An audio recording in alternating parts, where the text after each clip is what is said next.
Alright, welcome everybody to the second day of week 9. And we are, as promised, going to talk about some social issues in computer science. And epic, yeah, I think it's kind of cool. So, this is kind of one of the big ideas of this class, which is computer science is not just a technical discipline. Or oftentimes people think of it as just a technical discipline.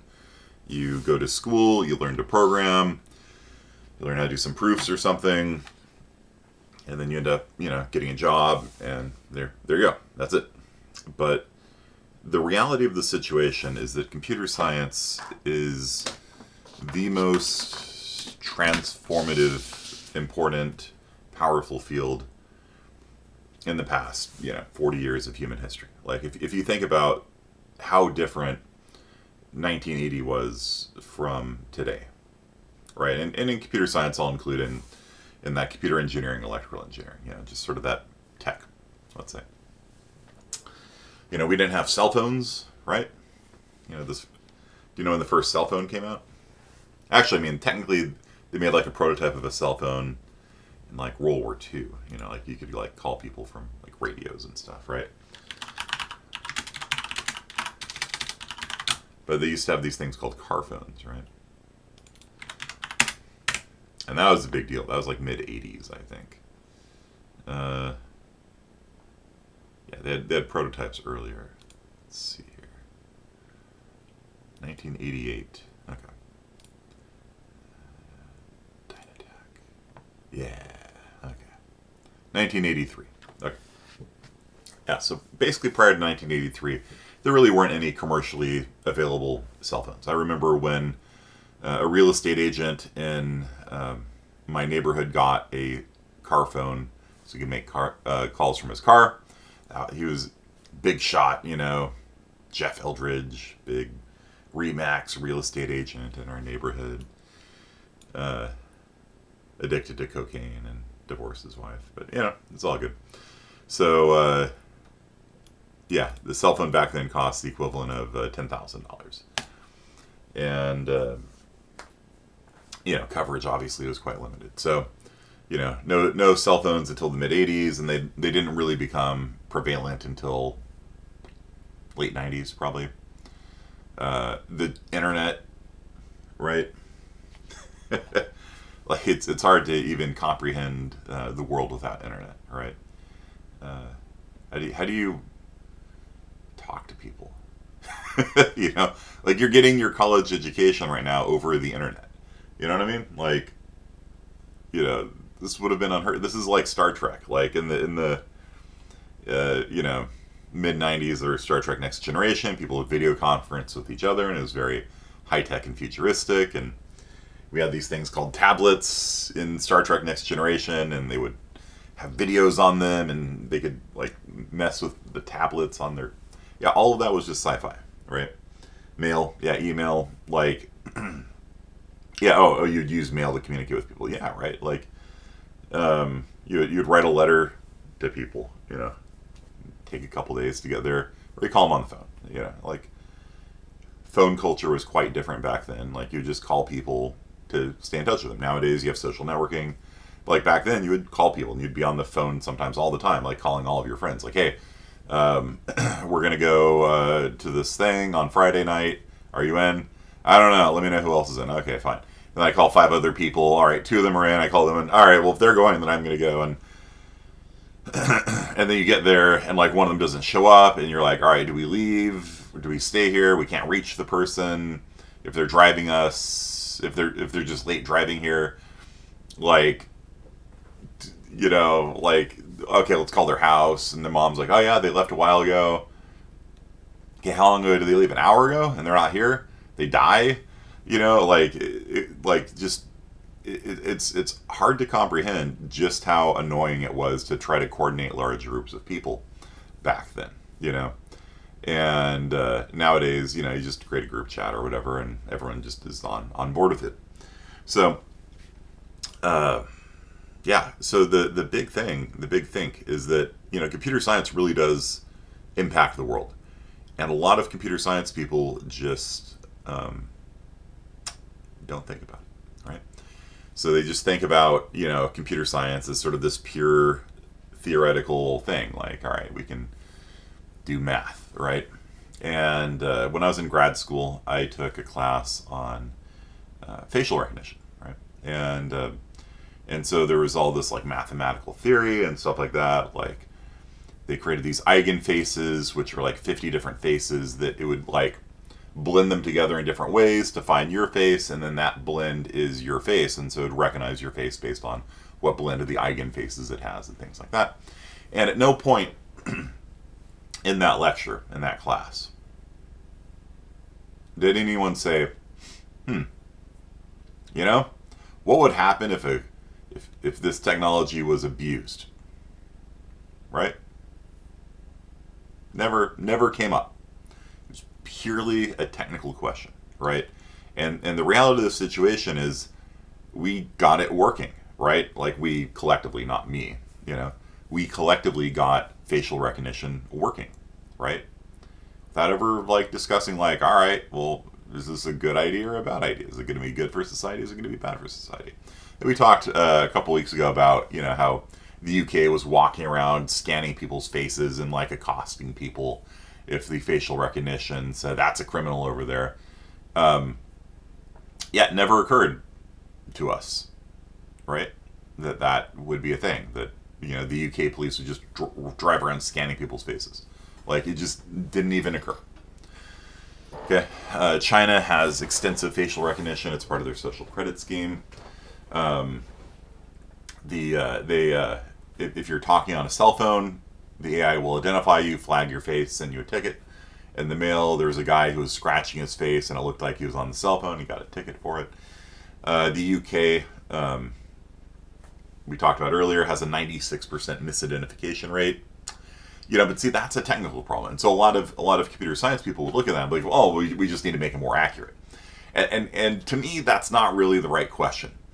The right question is, should we be going around scanning the faces of everybody in society? Like even if it was 100% accurate, is that a society that we want to live in, where the government is scanning everyone constantly, tracking your movements, knowing who you are, who you talk to, like, from a natural rights perspective.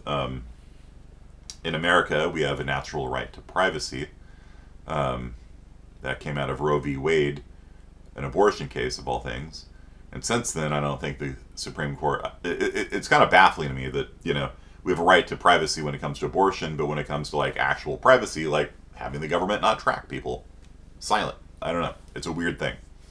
So, like, do we have a natural right to privacy? If so, what is the limit of the government's ability to surveil us? Traditionally, it requires a court order, right? Like, if the government is going to surveil you, if the police are going to follow you around, if the police are going to eavesdrop on your telephone, a judge has to sign off on it, right? The police come to a judge and they say, hey, look, this guy is up to, like, we think he's up to no good. He's been carrying these bags around and collecting money. We think he's involved in the drug trade. And the judge is like, all right, that seems like you have like a reasonable suspicion. Here's a warrant. You can I give you a wiretap, authorization, right? And there's a court called FISA that handles espionage cases. It's a secret court at the federal level that basically signs off on most espionage cases. And but even still, it's not just like the police can just like eavesdrop on you. They have to get permission from somebody else who's ostensibly a neutral third party to sign off on it, right? To give the government the right to intrude upon your privacy. And I don't know. It doesn't seem like I don't know. It doesn't seem like that's really being followed very much these days, right? The partly it's because we're giving away all of our private information to companies like Facebook and Google and things like that. The other day I told you about Google using your email to, spy on you is not quite the right word, but to build a advertising profile of you. Apparently, they have discontinued that, but that was originally the purpose of Gmail, which was to get people using email through Google so that they could, spy on you and find out what makes you tick. Oh, you go to swim classes? Let's give you some swimming lessons. And that's not illegal at all because you're using their system, right? Like that's what you signed up for. When you signed up for free email from Google, you signed up because you didn't read the fine print for them to spy on you, right? And again, if you're working at Google, this usually isn't presented as like an ethical question, right? It's usually a matter of can we use their email to build a more accurate advertising profile or not? It's a technical question. Do you guys get what I'm saying here? Like typically computer science people think of these challenges as technical challenges, and whether or not it's actually morally justifiable to use people's email to advertise to them doesn't, usually come up. And if the people do raise those issues, they tend to get fired, right? Like Zuckerberg hired somebody to like study these kinds of issues, and they're like, and the recommendation's like, whoa, we need to chill on this, this, and this, and they just got fired, right? Like, get out of here. We need to make money. So, and it's not like I'm opposed to people making money. Like if a corporation doesn't make money, it goes out of business. You know what I mean? Like it's not like I'm, some sort of hippie or anti-capitalist or something. It's just, even if you think of it in terms of money, like if you look at the immensely negative attitude that people have towards Facebook these days, it's directly as a result of this issue, right? Of them just trying to solve technological problems and not thinking about the ethical side, because people, society in general, don't like it when people behave unethically. Even if it's legal, we tend to be down on companies that are unethical. Google used to have a much better ethical framework. They had an unofficial motto called "Don't be evil," and so they would kind of refuse to do things that would come across as evil, and then they dropped that. So make of that what you will. Okay, so Jurassic Park, obviously, famous movie. If you haven't seen it, there is a doctor in it played by Jeff Goldblum, who is they changed it to Do the Right Thing. Did they really? That's good.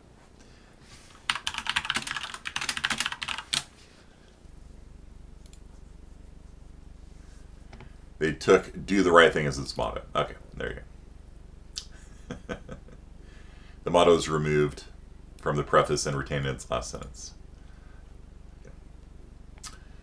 Good. All right. So, Jurassic Park was a movie about this, right? So basically, some scientists figured out how to clone dinosaurs, and they, commercialized it, right? Of course, make a theme park with dinosaurs in it. And the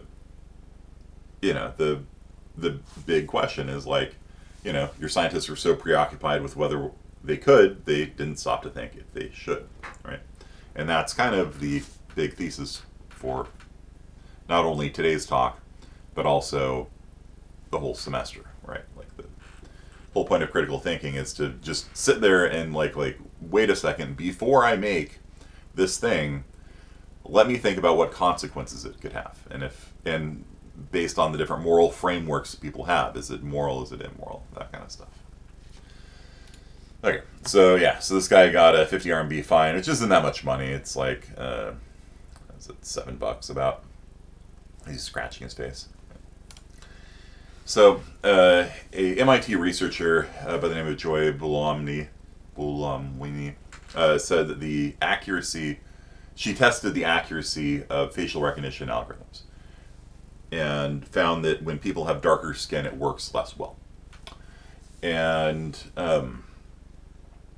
what she found was that the reason why that was mostly because they just didn't test it on people with darker skin. And I didn't know if that was actually an accurate claim or not. And that's something that a student asked me. Like, it wasn't actually my notion, but they're like, is she actually telling the truth when she said that the data sets used to train facial recognition basically don't have black people in it? And I was like, I don't know. I'm just basing this on her say so, right? I'm using an appeal to authority fallacy. Let me find out for myself. This was last semester. And so what I did was I went to these websites where the data sets are found, where you can download and it has a bunch of faces and you can use it to train the facial recognition algorithm. Some of them are just, full on facial front, some on the side, some from different angles, things like that. And I was like, oh, yeah, okay. So I went to my alma mater, UC San Diego, and yeah, sure enough, the data set they use there has 0 black people in it. I was like, oh, okay. Maybe it was just the Princeton set, which is the one that I think they use. So I went to another site and downloaded that. No black people in it. I was like, all right. So I scrolled around through all the different data sets and I found one from Georgia Tech. Georgia Tech's in Georgia, right? And certainly, I don't remember what the ethnic breakdown of Georgia Tech is, but it's like higher than 0, right?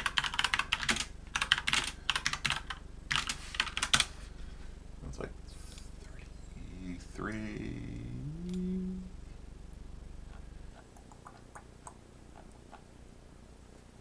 Yeah.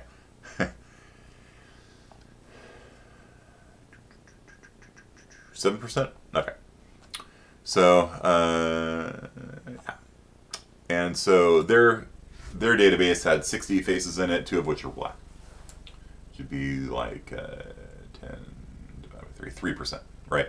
So they at least had 2 faces, 3%. So it was still underrepresented even at a school as a larger African American population. So I was like, all right, yeah, the documentary was telling the truth. The movie Coded Bias is about this topic. You used to be able to watch it for free on the internet. I don't know if it's still free. You try looking it up if the subject interests you.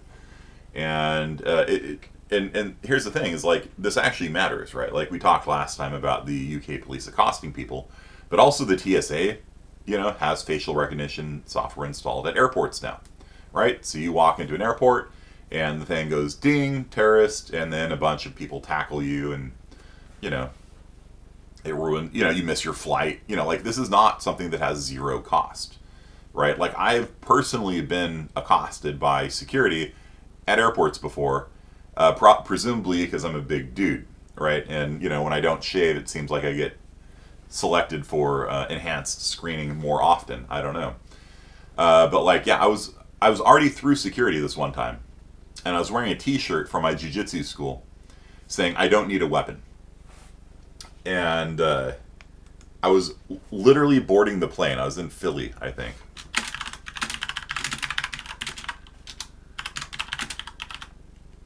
Let's see if I can find a copy of the shirt. Yeah. Okay.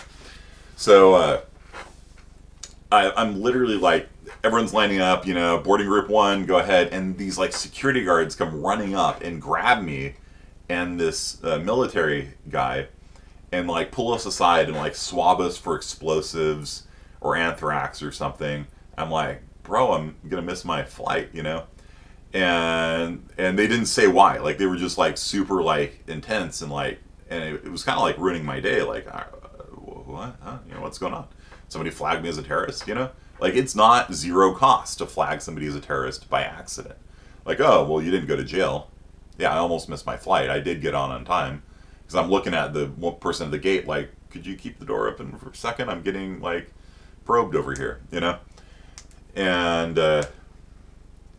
your brother had that done to him and no idea why they did it. Yeah, I don't know. Like, I'd already passed through security and everything. And the military guy that I was telling you about was a 90-year-old, like, Korean War veteran who was, like, in a wheelchair and oxygen. And they're, like, swabbing down his, like... like I know this because he had a hat on saying Korean War veteran. And they're, like, swabbing him for, like, explosives and anthrax and stuff. I don't know. And he's like... like, am I a terrorist? I'm like, this is the most... Yeah. Like, it's psychologically painful. To go through that, and it's not the only time, like after 9/11, especially, like, the security was like paranoid, is the best word for it. So I'd be pulled aside and patted down and all this kind of stuff, and I'm like, really, it's just a random search, huh? I see. It's amazing how I keep getting these random searches on myself. Is it because you're Chinese? I don't know. Like, they won't tell you. Like, they're not going to say, like, we're profiling you because you're 6'6", 275 pounds. Like, they're not going to tell you that. They're just like, oh, it's just random. Just randomly getting selected for enhanced screening. Can't blame us. It's just a random thing. Sometimes, like, when you go through the first checkpoint, they'll write something on your boarding pass, and that means, like, give them a extra probing. So it's, you just look suspicious to the guy who checks your ID and your boarding pass. Have fun. Hope you don't miss your flight. Frustrating. Seriously, it's very frustrating. So, yeah. So here's the thesis for the class. Software has impact on the real world. Like, it actually affects society. It affects people. It affects how we talk to each other. It affects politics. It affects everything. Like, technology is pervasive and powerful, and it's not just a technical problem. Okay? So, AI, which is maybe not the best term, artificial intelligence. It's not really artificial intelligence. I mean, it's just kind of a dumb term, honestly. Machine learning is probably a better term. A while back, they used the term big data. Like, they're all kind of the same thing. It's basically like trying to make decisions, like in an intelligent fashion, right? And so, during the pandemic, they canceled the equivalent of the SAT in the United Kingdom. And so what they did was they had an AI determine who would have done well on the SATs, essentially, had they taken them. And they used that to determine who would get into the top tier colleges, which was complete nonsense, right? Like, the whole point of taking a test is, to see how good you do, right? And, if you're coming from a crummy school with a crummy background, well, odds are pretty good you're not going to pass the test, really. Like, bad, really bad. Fortunately, there was enough uproar over that they got rid of it. YouTube's algorithm, like you've probably heard about this. When you play something on YouTube, then it suggests another video for you. And if you're logged in, it knows your video history and it will suggest videos. And for me, because I listen to a lot of Irish music, somehow, no matter which Irish song I start on, YouTube always ends up with Sinead O'Connor's Foggy Dew. I don't know why or how that is, but I always end up getting the same video if I play Irish music long enough. And I'm not talking that long, like 4 or 5 songs in, it's now Sinead O'Connor, the Foggy Dew, with the Chieftains, and I hate the song, and, like, I can't tell it not to play it. I don't know. Like, I've downvoted it, like, I don't know. I don't know what to tell you. But, like, there's bigger problems, like, more serious problems with it, because, like, during the last couple of years, people have found that YouTube apparently radicalizes people. Like, if you watch YouTube, it'll start suggesting videos to you, like, join Al-Qaeda, or join QAnon, or, like, there's all these things where, like, it's sort of, like, YouTube, just based on, trends, will suggest things that a lot of people object to, you know what I mean? And so the algorithm, you've heard that term before. An algorithm is just a generic term for, like, something that solves a problem. But, like, if you've ever heard of people talking about the YouTube algorithm, there a lot of times they object to, like, how it works and how it sends people into the dark web and all this kind of stuff. Has anyone heard of that? Like, people criticizing the YouTube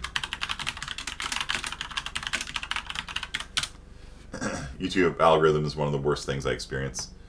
YouTube's recommendation algorithm faces heavy criticism. It tends to push videos that contain hoaxes, self-harm, conspiracy theories, and other kinds of misinformation.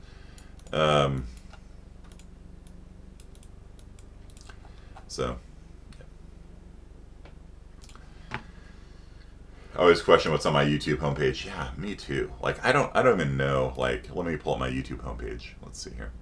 Adam Savage's One Day Builds. Yeah, that's what I was watching earlier. Well done, YouTube.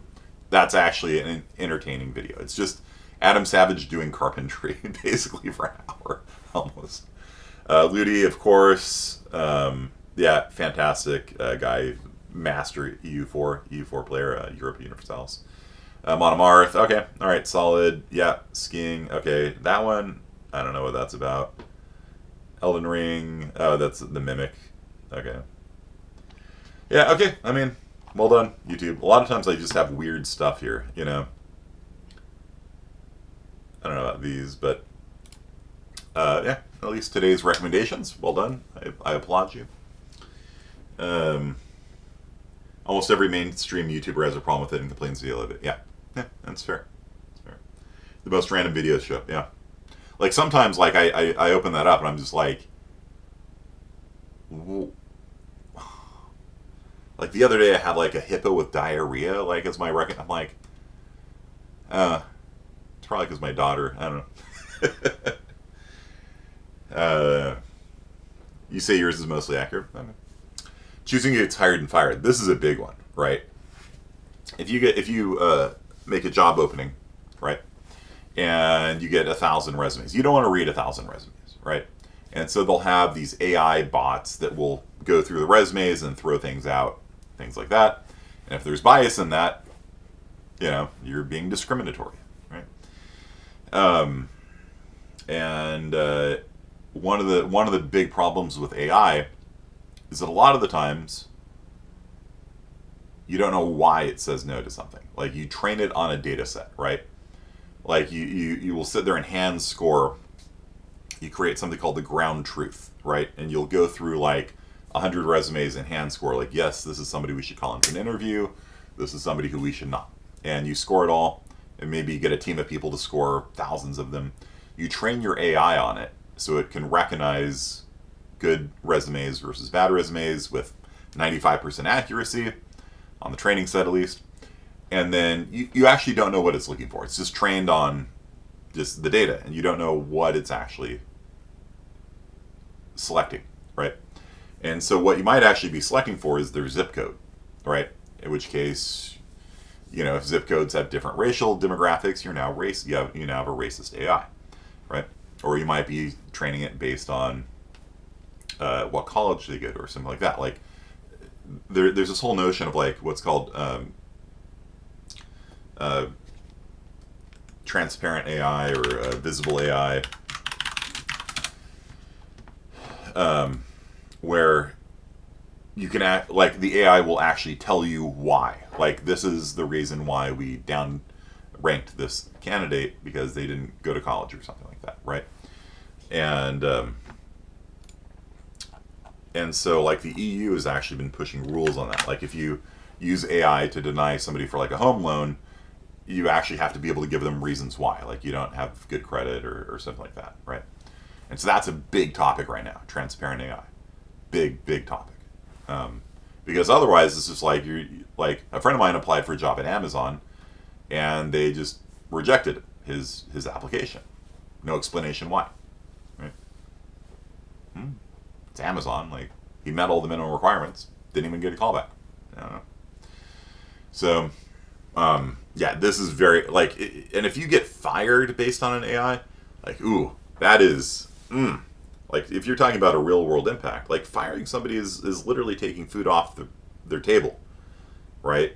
Like it's, that's something that I think the cancel culture people don't understand is that like like if they don't get another job, and they might not because they've been canceled, like you're, like, do you want them to be homeless and starve to death? Like, is that like appropriate punishment? And so if you have AI that's firing people, you're saying I trust my software enough that if it drives a person to starvation, I'm fine with it. I don't trust anything I write that much. You know what I mean? Like, yeah, sure, sometimes people need to get fired, but I sure as hell am not going to write a program that does that, So, a lot of messed up things corporations do with AI and tech, yeah. But, I mean, there's a lot of messed up things they do even without AI. Like, if you've ever heard of stack sorting for promotions, like managers basically put their team in order of most valuable to least valuable. The most valuable people get promoted, the least valuable people get fired. And so, at, 20% of the workforce gets fired every year. The bottom 20% gets fired every year. You think that's going to lead to positive work environment. You're always one bad evaluation away from getting axed. If you want to keep your team intact, what do? You hire somebody who's utterly unqualified for the position just so that you can fire them. Like, it's a atrocious, cancerous system, and a lot of companies do stack sorting. Promotions for teachers. So like LA school district, that was like a big deal. Like, what they were doing was that they were looking at the stats of teachers, and ostensibly, like, it's not, you know, it's not even like that bad an idea, right? Like, give teachers bonuses if they teach well, right? Seems like, I don't know, seems like a good idea, right? Because there are teachers who, I think we've all had teachers that are just incompetent, right? You know, and wouldn't it be nice if we can identify those people and fire them, or identify them and work with them to get better? One or the other. Contrawise, if somebody works their butt off, you know, and we've all had these amazing teachers before, they work their butt off and 80% of their students pass the AP test, you know, and they're just like going above and beyond. Wouldn't it be nice if we could identify that and give them bonuses? And so, like in LA, they had a system where basically you would look at the quality of the students coming in, the quality of the students coming out using standardized testing, so it's all impartial. And the teachers that had the biggest jump in gains would be identified and given bonus payments, and it would be an incentive pay to be a good teacher, right? Like, on the surface, like, it's not, you know, it's not necessarily a bad idea. You know, a lot of these things aren't necessarily a bad idea, right? Sometimes it's the students that make it hard to have a better, because students are, they're not. One of the biggest things with education research is that we tend to treat education research like students were just like chemicals you could put into a test tube, and you just add a little bit of like catalyst or something and stir it up and get a result. But students are people. I know this is weird. I know. Just bear with me here. Students are actually people, right? And teachers are people too.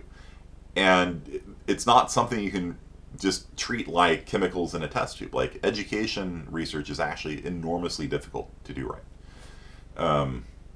And so, like, if you have a group of students coming in and they just don't like the teacher's teaching style, maybe the teacher is a great teacher, but like, I don't know, you just get a bad group of students this year. Like, what, you get fired for it? Like, you know, because it happens. Like, different classes of students are different. Like, the classroom dynamic. Sometimes you have like one student in a class that really just fires everybody up and gets them all like, yeah, let's do this, you know. And the next year you have somebody who just complains the entire time and drags the whole class down. Like, you know, there's a certain amount as a teacher you can do to work with that. But like, sometimes, like, you just, yeah, you know, you're going to get fired because you have a person who likes to complain, or they have helicopter parents or something. I don't know. So, I've heard of the white YouTube algorithm being unfair to the creators. For example, they have to get a certain amount of likes to pop up on your recommended videos. Yeah, like it like that. You know, there's a reason why YouTubers are always like saying, make sure you like and subscribe and smash that bell, and you know, it's because that's how they get, you know, promoted by YouTube. I personally don't care, because I'm getting paid because I'm a tenured faculty member, right? Like, I get paid by my college. I just put up all my videos for free. I don't care. None of these channels are monetized. You know, I really could care less about. Could I care less? No, I can't care less about YouTube, really, as long as they're just hosting my videos. The only time YouTube has annoyed me is when they deleted one of my videos without telling me. Didn't give a reason for it. They just deleted it. It had been up for like a day, and then all of a sudden it was like, this video is in violation of the rules, and gone. And so my students were like taking a test, and the video for it like vanished, you know. And I'm like, what the hell, YouTube? And so there's no way of contacting them. There's no way of appealing the decision. They won't tell you what you did. It wasn't a copyright strike. Their copyright system is actually pretty good. Like, if you have like music playing in the background, it's like, oh, that's the Beatles. You know, it'll tell you from here to here there's Beatles music in your thing. You can like, all right, mute it out or whatever. Like, it wasn't a copyright strike. It was just like, you were in violation of the law somehow. And it was just deleted without warning. Don't do it again. Like, do what again? You're not telling me, right? This is, you know, some AI system probably they had triggered on it and went and just purged my thing just a day later. You know, no explanation, no way of contacting them, no appeal process. The only appeal process for this kind of stuff apparently is you call YouTube in front of Congress and have Congress ask them questions like, why were you deleting, Tulsi Gabbard's, Gmail account right after the debate? Google, which is what happened. Oh, it was just a technical accident. Well, we've reinstated it. That's apparently the only appeals process is you get your senator or representative to haul an executive to Capitol Hill. Like it doesn't even make sense to me. Like if they're going to delete my video with no explanation, which again goes back into transparent AI, tell me what I did wrong and what not to do again, and give me a contact information so I can talk to it with somebody, or at least one of those things. And they gave none of it. And so finally I was just like, all right, fine, I'll just re-upload it. And it was fine. It's the same video. Nothing changed. And the re-upload didn't, I don't know. Like, it's frankly just frustrating and annoying to deal with, Instagram does the same thing and deletes. Can the AI also be biased towards the opinions of the creator of the AI? Yes. Yes, absolutely so. Like one of the most famous cases would be American Airlines made a product called Sabre. So back before there was Travelocity and Expedia and all of these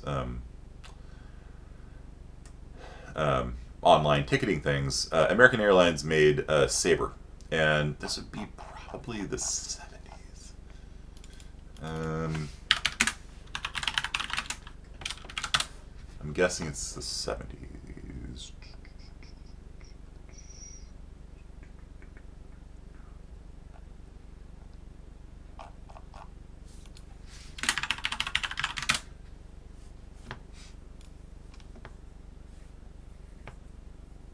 $1950s. Okay, all right.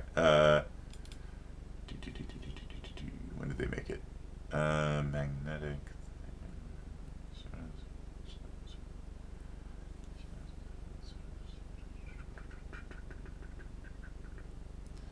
First experimental system went online in 1960. Okay. And then they migrated in 72. Okay, yeah. So like it was a digital ticketing system, right? And there was an issue that the system and the search system would prioritize American Airlines tickets over other competitors, right? And Google prioritizes its stuff over other people, right? And so yeah, there's definitely a problem in terms of like,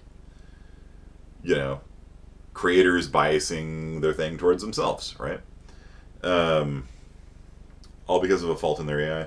Funny how you have to add a YouTube at a separate platform on Twitter to make them notice and possibly fix their issue. Yeah, it's absolutely atrocious.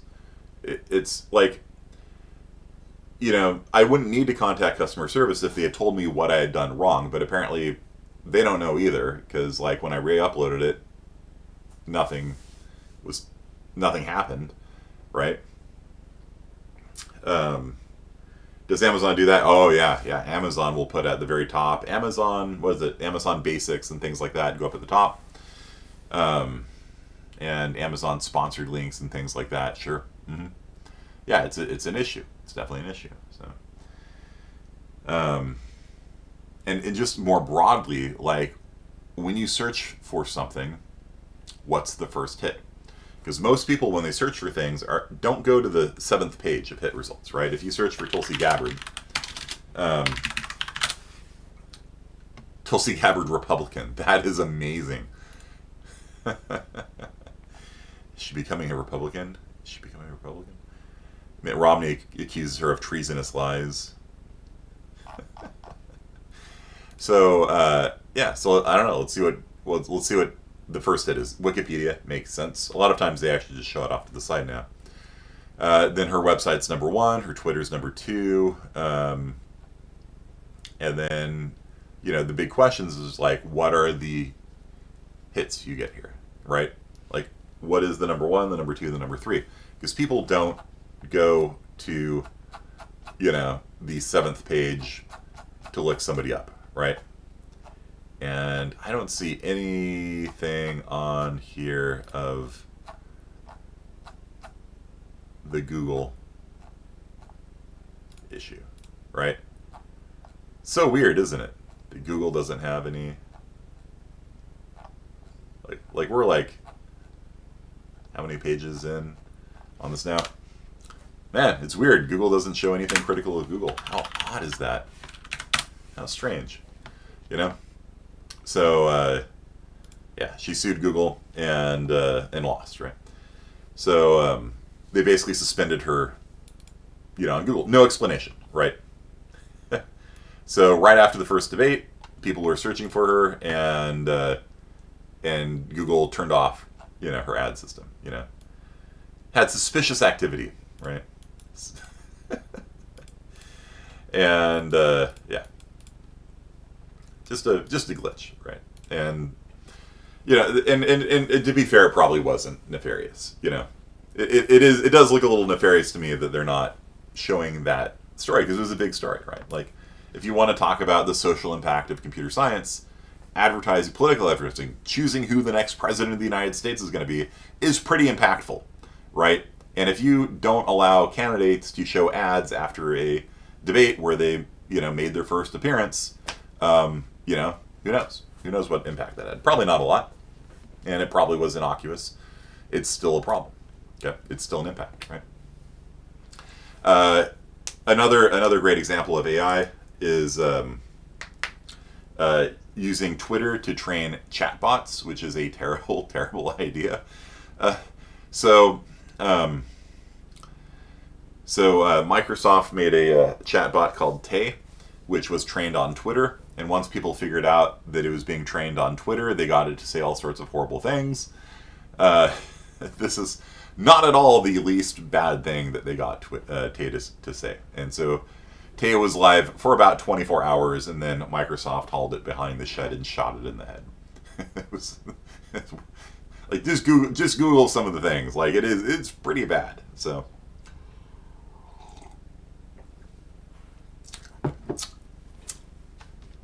Okay, so yeah, I guess we'll get into racism tomorrow. We only got 6 minutes left. So, deciding who sees ads for housing.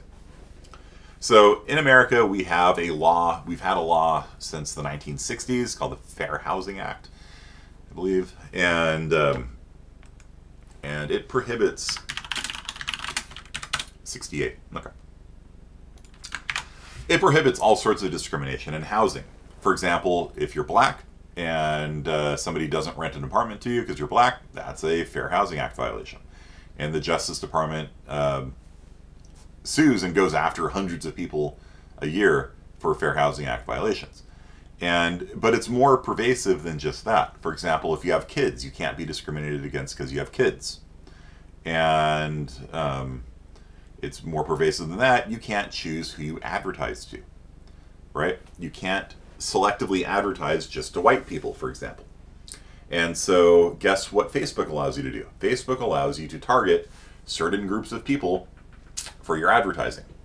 And so people were advertising apartment complexes and things like that on Facebook and choosing certain demographics that they wanted to target their ads to. And those were Fair Housing Act violations, right? And Facebook will selectively choose news to show to you. So Facebook used to have a chronological view of your feed, right? Like it was reverse chronological. You would see the most recent things your friends had posted top, and then as you scroll down, you go further and further back into the past. And it would just show you everything that your friends had posted. And then they sort of started hiding that, and then they sort of like deleted it, or at least made it so hard that like nobody can actually see everything their friends are showing now. Now, when you go on to Facebook or related feeds, Twitter's doing the same thing right now, in fact. It's selecting which things to show to you, right? And so your friend might say like, hey, I just got a job as a professor at Loyola Marymount College, And if Facebook doesn't think that that's going to cause you to engage with them, it won't show it. And you have really no way of seeing everything that your friends and family are up to unless you click on each one manually and scroll through their news feeds manually.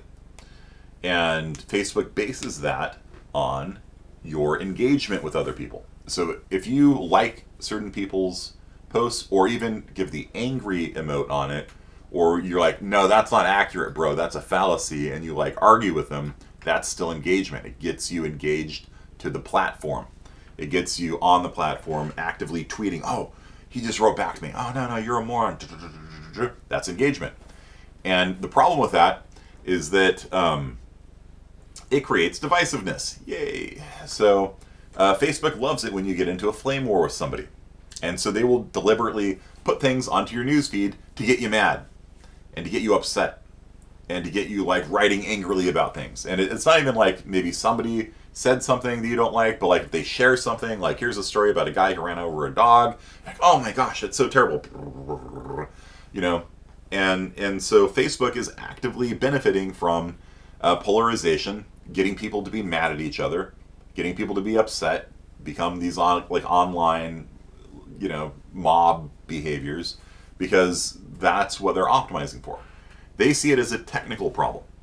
Mark Zuckerberg he looks at all these metrics, like how much time people are spending on the system, how much they engage with other people, and it's a technical problem for them. How do we get people to spend more time on the system engaged? And they don't think about the social consequences of it, because one of the best ways of getting people engaged is to get them mad at each other. And so the algorithm will learn, hey, this one friend of yours pisses you off a lot, and you respond back to him. So we're going to just keep showing you every single thing that guy posts. You think that's good for your mental health? You think it's good for your friend's mental health? You know? No, probably not. You know? Is your life improved from, you know, having some, you know, idiot on Facebook say something that you just get mad about? And probably not. You know? But Facebook, that's what they optimize for. They see it as a technical problem, not a social problem. And you know, and very much that's just Mark Zuckerberg, right? Like his attitude is not rare. Like it's, you know, if you're in technology, you see these things as technological problems. You don't really think like, you know, is this good for people? You know, and to be fair, he's a multi-billionaire, so I mean, you know, he can cry himself to sleep on a pile of money like Scrooge McDuck or something, but you know, one of the reasons why Facebook is such a hated company is for things like this, right? So, long run, probably not great. I think if a Facebook alternative came along that respected people's privacy, that didn't cause division and chaos, I think people would sort of intellectually choose it, you know. If they stop to think about it. Like, I think most people, like, if they could press a button and replace Facebook with a more moral and ethical company, would do so, you know. But Facebook has, you know, half the people on the planet on it, and there's something called a networking effect, where the value of a social network is based on the square of the number of users. The reason why you don't use Mastodon, and probably have never heard of Mastodon, is because nobody uses it, right? You only use social networks that people use, because your friends are there. There's no point being on a social network that your friends don't use. You know what I mean? So, has anyone here heard of Mastodon before? Free and open source alternative to social networking. You know? Nope.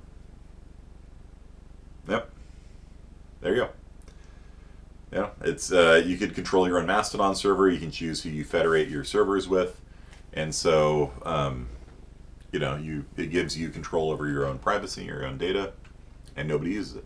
Why? Because nobody uses it. Why? Because nobody uses it. Why do people use Facebook? Because people use Facebook. It's a real chicken and egg problem, right? Because the value of a network, Metcalfe's law. Nobody? Yeah.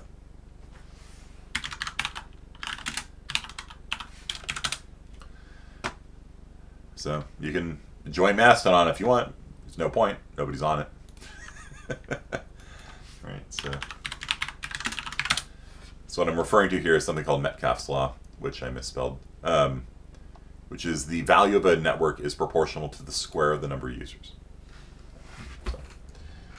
So, you can read about that if you want. We're basically out of time for today. But that's why, it's so rare for a new social networking company to take over, right? We had Friendster, and Friendster died because they couldn't get the technology working.